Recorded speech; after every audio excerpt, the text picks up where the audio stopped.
Go. What have been some of the highlights so far? Thanks very much, Kashni. Today the main highlight, I think, from an African perspective, was the Zambian government signing a cooperation agreement with the Russian state-owned company Rosatom. I think you will remember that yesterday Nigeria and Kenya signed similar deals. This is an indication that other African countries outside of South Africa are beginning to contemplate the use of nuclear technology to ultimately power their economies in terms of electricity production. But nuclear does have other applications, so they seem to be going full Monty in terms of exploring all the possibilities thereof. So these cooperation agreements are basically an agreement that Rosatom will assist these individual countries to build what they call nuclear research reactors. So these are sort of mini nuclear reactors that they build, and they use those to basically train the scientists and the experts in the given countries how a nuclear reactor works and the techniques that are needed to ensure that it's run properly, safely, etc., etc. So that was the main highlight from an African perspective that they're signing, and it seems as though this momentum is beginning to gather steam.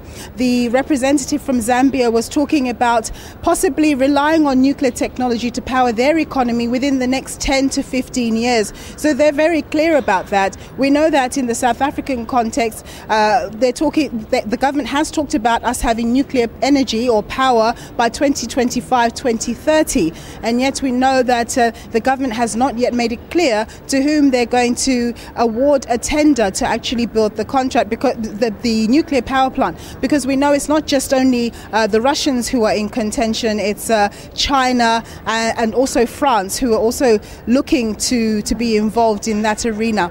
And then another thing that transpired today is I attended a Rosatom media briefing.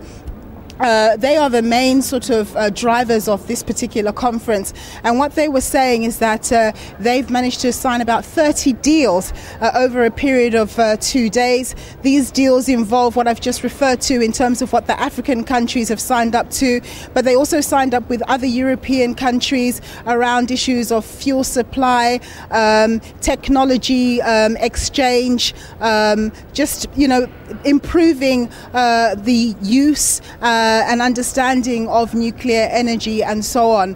And what Rosatom was saying was that yes, there's solar, yes, there's wind and all of that, saying that renewable energies have a place to play in the global landscape, but ultimately they were arguing that nuclear really is the future in terms of reliable baseload to power national grids, because at the end of the day these are reliable, whereas your wind and your solar, they're not always available. And they argue that in the long run these are the cheapest energies, even though the installation thereof is fairly expensive. Kashni.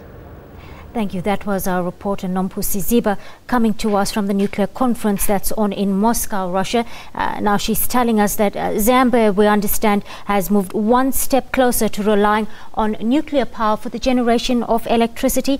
It is the third African country in just 2 days now to sign a cooperation agreement with Russia. Nompu will be bringing us regular updates right here on the SABC News channel, so do stay tuned. For now, let's move on to some other news.